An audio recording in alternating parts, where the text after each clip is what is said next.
PM Narendra મોદીના 3 દિવસીય ગુજરાત પ્રવાસનો આજે અંતિમ દિવસ હતો ત્યારે આજે સવારે 9 વાગે પીએમ મોદીએ જર્મન ચાન્સેલર સાથે ગાંધી આશ્રમની મુલાકાત લીધી હતી। ગાંધી આશ્રમ ખાતે પ્રધાનમંત્રી નરેન્દ્ર મોદીએ જર્મન ચાન્સેલર ફ્રેડરિક મર્ઝનું સ્વાગત કર્યું હતું, જે બંને નેતાએ ગાંધીજીની પ્રતિમાને પુષ્પાંજલિ અર્પણ કરી હૃદયકુંજની મુલાકાત પણ લીધી હતી। જે બાદ બંને નેતાઓ રિવરફ્રન્ટ ખાતે આયોજિત આંતરરાષ્ટ્રીય પતંગ મહોત્સવમાં પહોંચ્યા હતા, જ્યાં મુખ્યમંત્રી ભૂપેન્દ્ર પટેલે તેમનું સ્વાગત કર્યું હતું।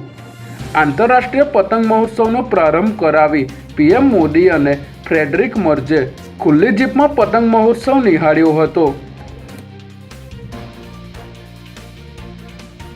આંતરરાષ્ટ્રીય પતંગ મહોત્સવનો પ્રારંભ કરાવ્યા બાદ પીએમ મોદી અને ફ્રેડરિક મર્ઝે ગાંધીનગર મહાત્મા મંદિરમાં દ્વિપક્ષીય બેઠક યોજી હતી, જેમાં વેપાર અને રોકાણ મુદ્દે ચર્ચા કરવામાં આવી હતી।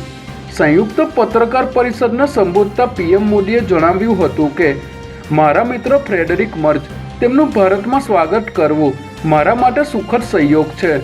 સ્વામી વિવેકાનંદજીએ ભારત અને જર્મની વચ્ચે દર્શન, જ્ઞાન અને આત્માનો સેતુ બનાવ્યો હતો, ત્યારે ચાન્સેલર મર્ઝની યાત્રા એ સેતુને નવી ઉર્જા, નવો વિશ્વાસ અને નવો વિસ્તાર પ્રદાન કરી રહી છે।